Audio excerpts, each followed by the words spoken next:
Jornada Sin Fronteras, fundador de su propio canal en YouTube, ahora también anda de youtubero, el querido Jaime Hernández, largos años como corresponsal extranjero para diferentes medios mexicanos y miembro de esta familia Sin Censura. Querido Jaime, yo como siempre haciéndote esperar en el sistema, discúlpame, perdóname la vida y no me vayas a bloquear como Carlos Alarraqui en Twitter, por favor, te lo pido, querido Jaime, te mando un abrazo. Pero prende tu micrófono, hombre, prende tu micrófono. No, no me asustes, no me asustes.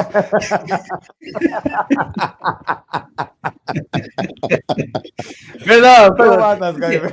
Acuérdate que yo todavía soy un youtubero incipiente, que apenas me fallan los reflejos. Mientras no hagas tus segmentos en la cama como Alberto Peláez, todo está bien, Jaime. Te perdono todo. Por cierto, te propongo una idea bien idiota. A ver. ¿Por qué no entrevistas al secretario de Gobernación en la cama? Estaría bien chido, Vicente. No. Oye, dicen unos ahí, ¿cómo te comparas con Alberto Peláez? Has sido corresponsal de guerra, así como Loret de Mola, porque yo al único que respeto se llama Jaime Hernández y creo que tiene un sentido del humor muy parecido al mío y sale en un programa que se llama Sin Censura y tiene su canal que se llama No Apto para Cínicos, mi querido Jaime. Sí, no, pobrecito Albertito, la verdad. Yo no sé si te he contado cuando el padre de Alberto Peláez, que estaba quejado de una enfermedad ya terminal, Joaquín Peláez, que era el corresponsal de Televisa en España. Estaba yo como corresponsal en aquel entonces de Excelsior y tenía yo mi oficina en el piso 8º de la agencia F, que en aquel entonces estaba en la calle de Espronceda. Y un día me busca Joaquín Peláez y me invita a una cerveza en el bar que había frente a la agencia F. Me dice, oye, Jaime, te quería encargar a mi hijo. Yo, ¿por qué? ¿Qué pasa, Joaquín? No, es que es un muchacho muy entusiasta, es un buen periodista. Digo, pero ya ha trabajado en otros medios. Dice, bueno, no. Le digo, y entonces, dice, no, pues va a quedarse en mi lugar porque gracias a Jacobo, pues Jacobo le ha dicho que sí, me ha dicho que sí, le va a dejar mi lugar como corresponsal. Y entonces ahí fue cuando enarqué mis cejas y dije, o sea que derechos dinásticos aquí. Alberto heredando el cargo de papi como corresponsal en España. Le digo, bueno, cada quien allá. Jacobo saludos y que evidentemente era muy generoso. Es la vena española, con mucho respeto para mis amigos españoles, es la vena española, pues ya ves, el rey le deja al príncipe, el príncipe le... etc. Perdón. Nótese mi sarcasmo, mi querido Jaime. Y desde entonces, pues Alberto Peláez creció en medios como Televisa, nunca en medios españoles, en medios españoles no ha bregado porque yo creo que la televisión española exige más elevados estándares de preparación y el problema que, mira, yo a Alberto tengo sentimientos encontrados con él porque a mí la verdad es que me dio un poco de ternura cuando comenzó y luego empecé a tener sentimientos encontrados de un poco que me resultaba un tanto chocante por lo mentiroso que era. A veces llegábamos a comidas, llegaba su hermana y en medio de la comida hacía Alberto Peláez hacía, yo, ¿qué te pasa, Alberto? ¿Qué te pasa? Y la hermana decía, no, es que la pólvora dio un disparo, le cayó aquí en el ojo. Y nos quedábamos todos así, ¿cómo? Pues que ¿con qué le dispararon? ¿Con un mosquetón del siglo XVII, XVIII? No, fue pero ¿desde dónde? ¿Desde cuándo una metralleta o un tanque dispara pólvora? Le digo, a ver, explícame que no entiendo. Y entonces empezó a construir una fama como corresponsal y enviado extranjero. La única vez que nos llegamos a cruzar, Alberto y yo, fue en Islamabad, antes de que entrara yo a Afganistán. Y otra vez que nos cruzamos fue en Irak, cuando era parte del equipo que iba con Joaquín López Dóriga. Yo había entrado por la frontera norte y luego entré por la frontera sur, me había recorrido de norte a sur Irak. Y un día que coincidimos en Bagdad, resulta ser que veo llegar al hotel donde se hospedaban todo el equipo de Televisa, que eran como 10, 15 gentes ahí en el hotel, encabezados por López Dóriga, que ya había entrado después del bombardeo y después de todo, vaya, cuando ya era seguro entrar. Y entonces venían de hacer un recorrido por el palacio de Saddam Hussein y venían contentísimos todos ellos cargando. Alberto Peláez cargaba un cofre de madera, Joaquín cargaba quién sabe qué cosas. Habían ido a por el botín, como dicen en España, en el botín de muchos, porque así hicieron muchos periodistas, llegaron a arrasar para conservarlos como, ya sabes, como esos recuerdos, como corresponsales de guerra. Y entonces, y luego me enteré, porque lo vi, creo que, ¿con quién fue? Creo que con Pepe Cárdenas, cuando lo entrevista a propósito de una novela que había escrito Alberto Peláez, y le pregunta, ya sabes, Pepe Cárdenas, ya sabes, con este tono severo, solemne, y Alberto, por favor, dinos, ¿cuántas guerras has cubierto en tu vida? ¿Quién sabe qué? Dice, no, pues, como 19 y 20, dije, ay, en la madre, 19 y 20 guerras, coño, esas son más guerras que las que el Pentágono ha incendiado o sofocado. Digo, ¿de dónde salen esas guerras? ¿No? Entonces, pero hay que reconocer que yo siempre he dicho que Alberto Peláez, como periodista, como reportero y corresponsal de guerra, es muy buen relaciones públicas, se ha codeado con el poder político en México, a su boda fueron como invitados secretarios de Estado. Es bueno, es bueno para el negocio de las relaciones públicas, tan es así que sigue gozando de cierta aceptación, ¿no? Que pide una entrevista, que llega a la mañanera, le ceden un asiento. Entonces, pues hay gente que creen que Alberto Peláez, tú no te le puedes comparar, y yo también coincido con esta gente, tú no te puedes comparar con Alberto Peláez, perdóname, él es un corresponsal de guerra, querido Vicente, y tú eres un pobrecito periodista que anda con su telefonito y su... Mamá, soy Paquito. Mamá, soy Paquito. No haré travesuras. Oye, nada más, y me dice Ceci, estás corriendo el riesgo de darle publicidad a Alberto Peláez, pero lo voy a decir con mucho respeto. Que no tiene audiencia, lo puse. Pues no tiene audiencia. Con mucho respeto, no tiene audiencia.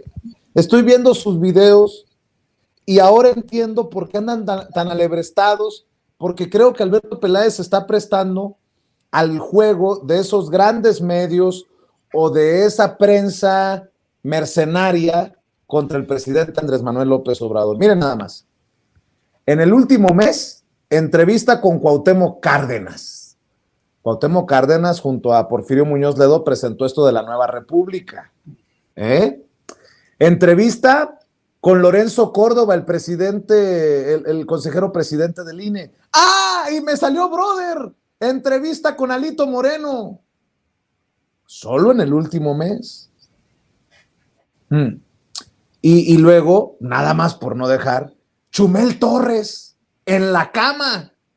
Y también en la cama, entrevista a Paola Rojas. Paola Rojas, quien también la tengo en una fotografía, pero ella no es palera. ¿Cómo creen? No, ¿cómo creen? No, sería una irresponsabilidad de mi parte decir, sí la tiene Adriana. Ahí no aparece en la esquinita arriba, muy sonriente con Peña Nieto. ¿Voy bien o me regreso? Para, digo, de una vez exhibirnos o quitarnos las máscaras. Si eso es lo que quieren, venga, que acepto que es parte de las consecuencias de hablar con la soltura que nos da esto que hemos llamado sin censura desde hace 12 años. Pero bueno, ya que estamos en estos temas, mi querido Jaime, pues vamos al meollo del asunto, el negocio de la manipulación de los grandes medios de comunicación. Siguen manipulando, bueno, intentan seguir manipulando. Lo que me da gusto es que haya gente como esta persona, no sé si viste que lo acabo de mostrar en pantalla, esta persona que me regaló un cartón, una caricatura que demuestra que el pueblo, la gente de Huarache, no la gente de zapato Dolce Gabbana como Alito, no gente de los trajes caros, está lista para avispadamente ponerle el pie a esos grandes medios que quieren seguir manipulando. Te escucho, Jaime. Sí, mira, yo creo que, insisto una vez más, yo creo que si ponemos sobre la mesa y aceptamos que los grandes medios corporativos son fábricas ideológicas que defienden partidos políticos y agendas corporativas, yo creo que los ciudadanos tienen derecho a conocer quiénes son sus dueños, como hizo esta mañana el gran Ricardo Sevilla en el caso de Excelsior, al desvelar parte de los contratos de Olegario Vázquez Raña. También se tiene que saber quién es el dueño de Reforma, porque nunca hemos visto materiales que aquejan o afectan a Carlos Salinas de Gortari en Reforma, o a la isla del dueño de Reforma, el señor Junco, que la vimos en medio del escándalo precisamente con el hijo, uno de los hijos de Carlos Salinas de Gortari. ¿Por qué nunca nos enteramos de eso? ¿Por qué ha sido hasta ahora, cuando han avanzado las redes sociales y incluso gobernadoras de estados como Campeche, como Laida Sansores, que ventila los audios de Alito Moreno? ¿Por qué hasta ahora nos enteramos de tanta podredumbre? Y solamente basta que hagas una revisión día por día, que tú lo haces bastante bien en el programa. Hoy, por ejemplo, Bajo el Templo o en el Templo, esa columna política de Reforma, hoy acusan directamente a Claudia Sheinbaum de ya estar preparando el fraude para ser ella la sucesora in pectore de Andrés Manuel López Obrador. Dicen que ya está maniobrando por aquí, por allá, y que hay versiones, hay rumores de que ella ya se está preparando para agandallarse, para llevarse el gato al agua, pero no ofrecen ninguna prueba, puros dimes y diretes, ¿no? ¿Cómo se le llama a eso? Manipulación, ataque contra una política como Claudia Sheinbaum, que efectivamente figura entre las candidatas más fuertes a suceder a Andrés Manuel López Obrador. Y luego nos encontramos la columna que publicó ayer la directora de Siempre, Beatriz Pajés, en la que dice que el presidente está vinculado con el narco. Entonces, querido Vicente, el que no quiera ver, pues es que es ciego o de plano no quiere ver. Hay una constante manipulación de los medios de comunicación presentando al presidente como un político vinculado al narco. Cuando no es eso, es que no tiene capacidad para entender el riesgo al que nos está llevando al confrontarnos con Estados Unidos y Canadá, y que incluso va a romper el Tratado de Libre Comercio con México y Estados Unidos. Estamos ante un asedio brutal de estos medios de comunicación, y además tú lo ves a través de las redes sociales, el bombardeo constante. Estaba viendo de gente que hoy, una de las imágenes que sacaron, las fotografías del presidente señalando un cuadro en Palacio Nacional y acusándolo de no vivir como el resto del pueblo porque vive en el Palacio Nacional. Hemos llegado al colmo del absurdo, del surrealismo, y luego tienes estas acusaciones de el señor, ¿cómo se llama? El señor de Frena. Gilberto Lozano. Gilberto Lozano, y luego al saco de pus, a todo mundo atacando, y luego tienes, ¿cómo le dicen? Que le dicen Paquita del Barrio. ¿Cómo se llama? Alarraqui. Alarraqui, el señor Alarraqui diciéndole pendejo al presidente. Entonces, mira, yo creo que nuestra gente es la mar de inteligente y sabe muy bien que esta gente solo tiene insultos, no tiene argumentos, no tiene contrapropuestas, las cosas están yendo bien. No te voy a decir que es perfecto, que todo es miel sobre hojuelas. ¿Por qué? porque apenas estamos dejando atrás una pandemia, la guerra de Rusia con Ucrania, que ha disparado el índice inflacionario, pero hoy, por ejemplo, que el presidente reconoce en la mañanera que va a haber un ajuste, un apretón del cinturón en el Ejecutivo, bueno, ya el Reforma dice que esto demuestra que la economía ya está de la chingada, que la economía está maltrecha, en fin, todos los días es el apocalipsis now. Todos los días nos ofrecen un panorama ya no sombrío, sino apocalíptico. Entonces, esto es un gran negocio. Esto es un gran negocio que le da de comer a los bots y a las granjas que están en Twitter, a los columnistas que escriben lo que sus patrones les dicen por consigna. Ahí tenemos un día así y otro también a Héctor Mauleón mintiendo, volando, a Salvador García Soto, a Raimundo Rivapalacio. Bueno, la lista es interminable. Entonces, yo creo que la manipulación, este intento por, ¿cómo se dice? Cuando pastorear a la opinión pública. Dice, no, vamos a contratar que los columnistas nunca nos defrauden para que sigan pastoreando la opinión pública, porque la opinión pública es medio pendeja, ¿no? Y la vamos a engañar nuevamente y la vamos a acorralar y la vamos a chiquerar donde han estado siempre. ¿Qué se creen estos chancludos? De repente llega su Mesías y se creen libres. ¡Oh, hombre! Esto lo vamos a arreglar así. Y en las próximas elecciones presidenciales nos vamos a deshacer de ese Mesías tropical y de quien él decida que va a ser su sucesor. Entonces yo creo que no quiero ni hacer un cálculo de las cifras que seguro son astronómicas y que están financiando estas campañas mediáticas, y por eso digo, la manipulación o, como tú bien dices, los intentos de manipulación siguen siendo un gran negocio, querido Vicente. Bueno, imagínate que tantos intentos de manipulación que para muchos resulta todavía importante seguir llamando al presidente dictador.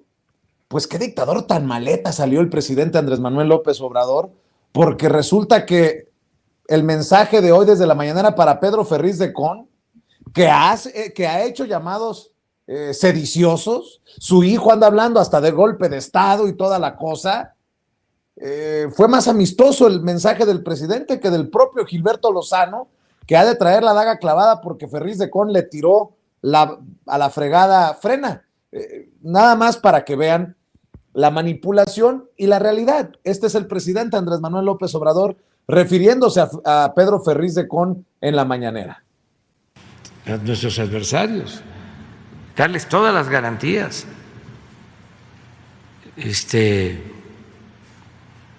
A Pedro Ferriz, que ya rompió con Frena, a todos. Con Pedro Ferriz tenemos diferencias desde hace 20 años o más que tenemos diferencias.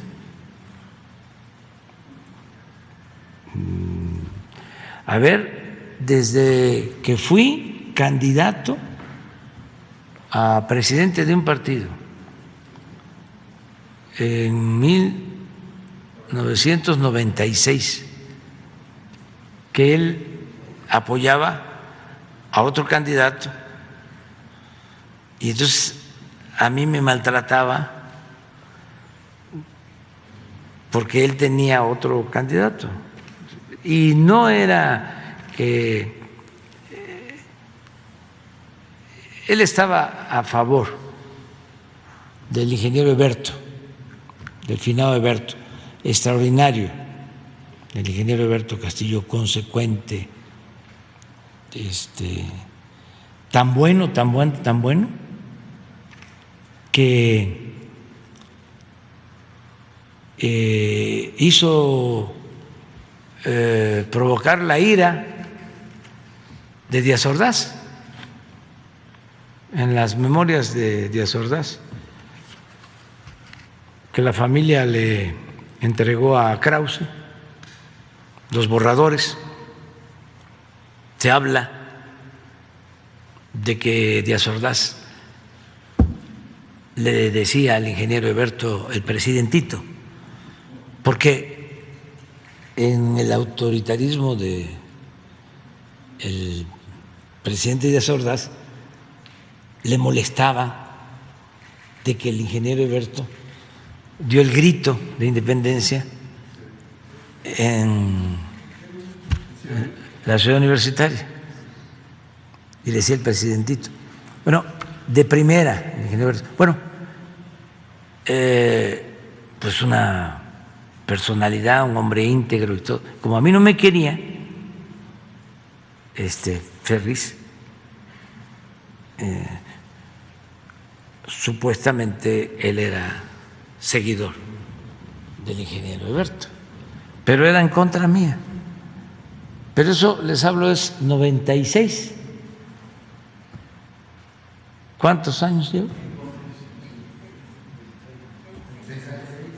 26 años. O sea, ya llovió. Entonces, pero aún así, pues merece respeto como todos, y tenemos diferencias. Y qué bueno que tenemos diferencias, es que no todos podemos pensar de la misma manera. Y en un proceso de transformación, imagínense, no hay término medio. Como decía Juan Álvarez, esta ancheta está muy angosta, no hay ni para dónde hacerse. Aquí es de definición, son tiempos de definición. Entonces se la pasaban fingiendo que eran independientes, que eran de la sociedad civil, que no tenían partido. Y ahora pues las circunstancias llevan a la definición. Lo mismo lo del periodismo,